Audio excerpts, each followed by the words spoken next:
ओंकार ओडिया। नमस्कार फ्रेंड्स, ओंकार ओडिया चैनल रे आपण मन को स्वागत। फ्रेंड्स, जदि आपनकर कौन भी व्यक्ति से नारी हूँ बा पुरुष आपनकर मनोमालिन्य घटिकी से आपन को छाड़ी चली जाइछंती अथवा एबे जहाँ सह आपण रिलेशनशिप रे अछंती जदि तांका सह आपनकर संपर्कटी भल रहूना सब बेले झगड़ाझाटी चलुची एवं लगुच कि केतबेले दुखद ब्रेकअप आसी पहुँची जीव से आपन को छाड़ी चली जाए अथवा जदि कौन नूतन स्थान में आप स्नेह प्रेम संपर्क को सृष्टि करने चाहते मात्र कौन ना कौन कारक तत्व आपन को से दिगरे बाधा पहुँचाऊँगी फलत आपंकर संपर्क स्थापन हो पारना। यह समस्त क्षेत्र में ये जो वैश्विकरण विधिटी को आपण सेयार करुच्ची यह रामबाण सदृश कार्य कर समस्त संपर्क को एभली सुंदर भाव एवं सहज ढंग से सृष्टि कर जहाँकि आपड़ जो भाव संपर्क क्या रचना करने चाहिए ता अत्यंत सहजरे संपादित हम। यही वशीकरण विधिटी को संपादन करने से भली कौन भारी सामग्री आवश्यक नहीं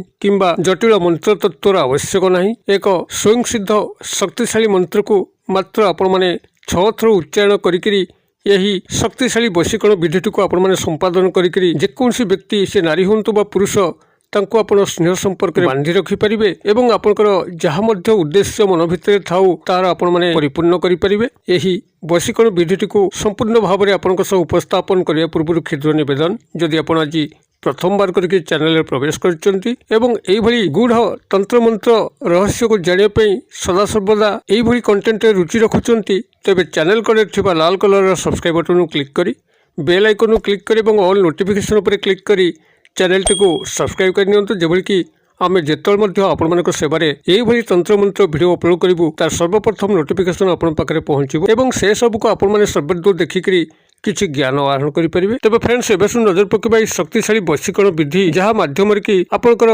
जेकोसी स्नेह प्रेम संपर्क को आपण मैंने सृष्टि करेंगे पुरातन ब्रेकअप समस्या को पुनरुद्धार करेंगे एवं यह आपण मैंने जेकोसी स्थान में सुचारू रूप से व्यवहार करी आपंकर जेकोसी अभिष्ट को परिपूर्ण करेंगे। एपरिकी जदि आपण मैंने निजर चाकरी कर्मवृत्ति क्षेत्र में प्रयोग करती जो निजर उपरिस्थ ऑफिसर आपण हाथ मुठारे ना आपण चाकरी पदोन्नति घटुना कि चाकरी अन्य स्थायी सुख सुविधा को प्राप्त करें तेज देखिए यही वशीकरण विधि मध्यम आप उपरिस्थ ऑफिसर को हाथ मुठारे रखिकी आपण चाकरी समस्त स्थायी सुख सुविधा को प्राप्त करें सह पदोन्नति करें। एपरिकी कर्मचारी महल में कौन नारी बा पुरुष बंधु सह जदि आपंकर निहाती से भली संपर्क सृष्टि करने चाहूँगी आपड़ बस करने चाहूँगी तेबे ताहा संभव हो पार से नारी बा पुरुष आपंकर संपूर्ण भाव में वश्यता स्वीकार करी गुलाम पलटि जी आपंकर कथा अनुसार परिचालित हम एवं आपंकर समस्त अभिष्ट को परिपूर्ण करिवो। एपरिकी यदि आपण माने एको निजर पारिवारिक क्षेत्र में व्यवहार करती जो आपंकर परिवार रे से भली नगण्य स्थान रोचे आपण कथा को परिवार रे कौन व्यक्ति मध्य शुणुना तेबे से क्षेत्र में आपण परिवार मध्य जदि यह प्रयोग करती जहाँ कथार आपंकर घर विशेष भाव में परिचालित होउची जदि तांको आपण निजर हाथ मुठा रखिकी निजर समस्त क्षमता को जाहिर करने चाहती तेबे मध्य संभव हो पार आपंकर परिवार मध्य आपण श्रेष्ठ स्थान अधिकार करेंगे। यह जदि आपण निजर शत्रु पाखे प्रयोग करती जो शत्रु के आपन को ठीक से बंचाई दौना सब बेले आपन को बेइज्जत करुच्ची आपंकर अपमान करुच्ची शारीरिक आर्थिक मानसिक कष्ट पहुँचाऊँगी से भली अजात शत्रु को जदि आपण माने वशीकरण क्रिया सामिल करती तेबे से अजात शत्रुटी आपंकर वश्यता स्वीकार करी चिरदिन आपंकर जीवन रास्तारू हटिଯିव एवं आपण माने शत्रुमुक्त हो पारे। यही वशीकरण विधिटी को आपंकर निजर इच्छा मते ही व्यवहार करें जो स्थान में आपको लगे कि यही नारी बा पुरुषों सह आपंकर से भली विशेष कार्य हासिल करने अच्छी से ही नारी बा पुरुष को आपण मैंने यही वशीकरण क्रिया सामिल करी आपंकर वश्यता स्वीकार करी आपंकर समस्त अभिष्ट को परिपूर्ण करेंगे। तेबे यही वशीकरण विधिटी को आपण मैंने किभली संपादन करेंगे गभीर ध्यान सहकार शुणु जद्वारा कि आप गोटे थर ही सफल हे जेहेतु यही वशीकरण क्रिया को बारंबार करा जाए नहीं मात्र गोटे थर क्रिया जदि सठिक भाव में आपण मैंने तेबे निश्चित भाव में आपण जेकोसी नारी बा पुरुष को जेकोसी उद्देश्य रे व्यवहार करी निजर व्यक्तिगत कल्याण करेंगे। यही वशीकरण विधिटी को सफल भाव में संपादन करने जेकोसी दिन जेकोसी समय करेंगे केवल शनिवार को छाड़ी जेकोसी शनिवार दिन बाद जदि आपण मैंने क्रियाटी करती तो सफल भाव में यह कार्य करेंगे। तेबे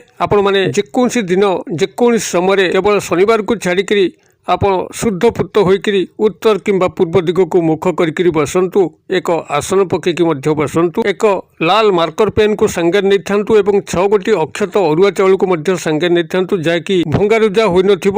ସ୍ୱୟଂ ସମ୍ପୂର୍ଣ୍ଣ ଭାବରେ 6 ଗୋଟି ଅକ୍ଷତ ଅରୁଆ ଚାଉଳକୁ ନେବେ ଏବଂ ଆପଣମାନେ ଯେତେବେଳେ କ୍ରିୟାଟିକୁ ଆରମ୍ଭ କରିବେ ସମ୍ପୃକ୍ତ ନାରୀ ବା ପୁରୁଷଙ୍କୁ ଗଭୀର ଭାବରେ ଚିନ୍ତା କରିବେ, ଯେଭଳିକି ତାଙ୍କ ସହ ଆପଣଙ୍କର ସେହି ସମ୍ପର୍କ ସ୍ଥାପନ ହେଉଛି ଯେଉଁ ସମ୍ପର୍କ ଆପଣ ତାଙ୍କଠାରୁ ଆଶା କରୁଛନ୍ତି। ଏହିଭଳି ଭାବରେ ଆପଣ ତାଙ୍କରି ମନସ୍କରେ ଉତ୍ତର କିମ୍ବା ପୂର୍ବ ଦିଗକୁ ମୁଖ କରିକି ଏକ ଆସନ ପକାଇକି ବସନ୍ତୁ ଏବଂ ଆପଣଙ୍କର ବାମ ହସ୍ତ ପାପୁଲିରେ ଏକ ଲାଲ ମାର୍କର ପେନ୍ ସହାୟତାରେ ଏହି ଅଙ୍କ 6କୁ ଲେଖନ୍ତୁ। 6କୁ ଲେଖି ସାରିଲା ପରେ ତାରି ଉପରେ ଆପଣମାନେ 6 ଗୋଟି ଅକ୍ଷତ ଅରୁଆ ଚାଉଳ ଯାହାକି ପୂର୍ବରୁ ସଂଗ୍ରହ କରିକି ଆଣିଛନ୍ତି ତାକୁ ତା ଉପରେ ରଖନ୍ତୁ। ରଖିକିରି ଆପଣ ହାତ ମୁଠାକୁ ବନ୍ଦ କରିଦିଅନ୍ତୁ ଏବଂ ସମ୍ପୃକ୍ତ ନାରୀ ବା ପୁରୁଷଙ୍କୁ ସେହିଭଳି ଭାବରେ ଚିନ୍ତା କରି ଚାଲନ୍ତୁ ଯେଉଁଭଳି ଭାବରେ କି ଆପଣ ତାଙ୍କଠାରୁ ସମ୍ପର୍କିତ ହେଉଛନ୍ତି।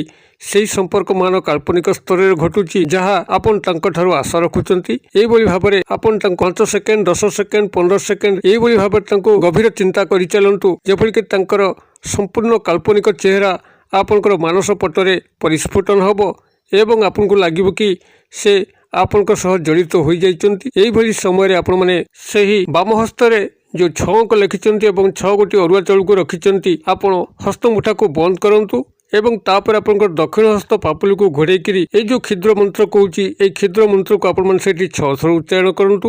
ମନ୍ତ୍ରଟି ଆପଣଙ୍କର ଏଇଭଳି ରହିବ, ଓଂ ତ୍ରମ୍ ତ୍ରମ୍ ତ୍ରମ୍ ଅମୁକ ବସ୍ୟଃ ବସ୍ୟଃ ବସ୍ୟ। ମୁଁ ଆଉଥରେ କହିଦେଉଛି, ଓଂ ତ୍ରମ୍ ତ୍ରମ୍ ତ୍ରମ୍ ଅମୁକ ବସ୍ୟଃ ବସ୍ୟଃ ବସ୍ୟ। ମୁଁ ବନାନ ଡାକି ଦେଉଛି, ତ୍ରମ୍ ତର ଫଳା ଅନୁସ୍ୱାର ବସ୍ୟଃ ବ ତାଲବେଶ ଜ୍ୟ ଫଳା ବିସର୍ଗ। ଏଇଭଳି ମନ୍ତ୍ରଟି ରହିବ, ଓଂ ତ୍ରମ୍ ତ୍ରମ୍ ତ୍ରମ୍ ଅମୁକ ବସ୍ୟଃ ବସ୍ୟଃ ବସ୍ୟ। ଅମୁକ ସ୍ଥାନରେ ଆପଣ ସମ୍ପୃକ୍ତ ନାରୀ ବା ପୁରୁଷଙ୍କର ନାମକୁ ନେଇକରି 6 ଥର ମନ୍ତ୍ରଟିକୁ ଉଚ୍ଚାରଣ କରିବେ ଏବଂ ଯେତେବେଳେ 6 ଥର ମନ୍ତ୍ରଟିକୁ ଉଚ୍ଚାରଣ କରୁଛନ୍ତି ଆପଣ ସେଇଠି ବାମହସ୍ତ ମୁଠା ଉପରକୁ 6 ଥର ଫୁଙ୍କି ଦେବେ। ଏହାପରେ ଆପଣମାନେ ମୁଠାଟିକୁ ଖୋଲିବେ ଏବଂ ସେଇ 6 ଗୋଟି ଅରୁଆ ଚାଉଳକୁ ଭୂମି ଉପରେ ସେଇଠି ହିଁ ପକାଇ ଦେବାର ଅଛି। ପକାଇ ସାରିଲା ପରେ ଆପଣ ସେ ସ୍ଥାନରୁ ଦଣ୍ଡାୟମାନ ହୋଇଯିବେ। ଗୃହକୁ ପ୍ରତ୍ୟାବର୍ତ୍ତନ କରିକିରି ଆପଣଙ୍କର ହାତ ଗୋଡ଼ ମୁହଁକୁ ଧୋଇଦେବେ ଏବଂ ବସ୍ତ୍ରକୁ ଓହ୍ଲାଇ ଦେବେ। ଅନ୍ୟ ନୂତନ ବସ୍ତ୍ରକୁ ପରିଧାନ କରିବେ। ତେବେ ଆପଣ ସାବୁନ ମାରିକିରି ଆପଣଙ୍କର ଯେଉଁ 6 ସଂଖ୍ୟାଟିକୁ ବାମହସ୍ତ ପାପୁଲିରେ ଲେଖିଛନ୍ତି ତାକୁ ଲିଭେଇବେ ନାହିଁ। ଏହାକୁ ସେଇଭଳି ଭାବରେ ଆପଣଙ୍କର ହାତରେ ଲେଖା ହୋଇ ରହିବା ପାଇଁ ଦେବେ। ଯେତେବେଳେ ଇଏ ଆପଣଙ୍କର କ୍ରମଶଃ ଲିଭିବା ପାଇଁ ବସିବ, ଯେଉଁ ଯେଉଁ ଏଇ 6 ଅଙ୍କଟି ଲିଭୁଥିବ ତହୁଁ ତହୁଁ ତାଙ୍କର ମାନସ ପଟରେ ଆପଣଙ୍କ ଲାଗି ତୀବ୍ର ଆନ୍ଦୋଳନ ସୃଷ୍ଟି ହେଉଥିବ। କିଭଳି ସେ ଆସି ଆପଣଙ୍କୁ ଦେଖା କରିବେ ସେ ନିଜେ ମଧ୍ୟ ଜାଣିପାରିବେ ନାହିଁ। ଏକ ଶକ୍ତିଶାଳୀ ବଶୀକରଣ ବିଧି ଆପଣମାନେ ଏହାକୁ ଥରେ ପ୍ରୟୋଗ କରିକି ଦେଖନ୍ତୁ। ଯଦି କାହା ସହ ଆପଣଙ୍କର ସମ୍ପର୍କ ସୃଷ୍ଟି ହୋଇପାରୁନାହିଁ କିମ୍ବା ବ୍ରେକଅପ୍ ସମସ୍ୟାର ପୁନରୁଦ୍ଧାର ଘଟୁନାହିଁ, ଦେଖିବେ 24 ଘଣ୍ଟା ମଧ୍ୟରେ ହିଁ ସେହି ନାରୀ ବା ପୁରୁଷ ଆପଣଙ୍କ ସହ ସମ୍ପର୍କିତ ହେବେ। କଲ୍ ବ୍ଲକ୍ କରିଥିଲେ ଆପଣଙ୍କୁ ଅନବ୍ଲକ୍ କରିକି କଲ୍ କରିବେ, ମେସେଜ କରିବେ ଏବଂ ଆପଣଙ୍କର ସମସ୍ତ ଅଭିଷ୍ଟକୁ ମଧ୍ୟ ପରିପୂର୍ଣ୍ଣ କରିବେ। କ୍ରିୟାଟିକୁ ଆପଣମାନେ କରନ୍ତୁ। କିଭଳି ଚମତ୍କାର ଘଟୁଛି ମୋତେ କମେଣ୍ଟ ବକ୍ସରେ ସେୟାର କରନ୍ତୁ। ଭିଡ଼ିଓ ଭଲ ଲାଗୁଥିଲେ ଲାଇକ୍ କରିବା ପାଇଁ ଭୁଲନ୍ତୁ ନାହିଁ। ସାଙ୍ଗସାଥି ମହଲରେ ସେୟାର କରିବା ପାଇଁ ମଧ୍ୟ ଭୁଲନ୍ତୁ ନାହିଁ। ଭିଡ଼ିଓର କ୍ଷୁଦ୍ର ପରିସର ମଧ୍ୟରୁ ମୋତେ ଏଇଠି ବିଦାୟ ଦିଅନ୍ତୁ। ପୁଣି ଆପଣମାନଙ୍କ ସହ ଦେଖା ପାଉ ଏଇଭଳି ଏକ ଶିକ୍ଷଣୀୟ ଭିଡ଼ିଓରେ। ସେ ପର୍ଯ୍ୟନ୍ତ ଦର୍ଶକ ବନ୍ଧୁ ଆପଣମାନେ ସମସ୍ତେ ମଙ୍ଗଳଙ୍କ କୃପାରୁ ଭଲରେ ଥାନ୍ତୁ। ରହୁଛି। ସର୍ବେ ଭବନ୍ତୁ ସୁଖିନଃ, ସର୍ବେ ସନ୍ତୁ ନିରାମୟା, ସର୍ବେ ଭଦ୍ରାଣୀ ପଶ୍ୟନ୍ତୁ, ମା କଶ୍ଚିତ୍ ଦୁଃଖଭାଗ୍ ଭବେତ୍। ଓଂ ଶାନ୍ତି, ଓଂ ଶାନ୍ତି, ଓଂ ଶାନ୍ତି। ନମସ୍କାର।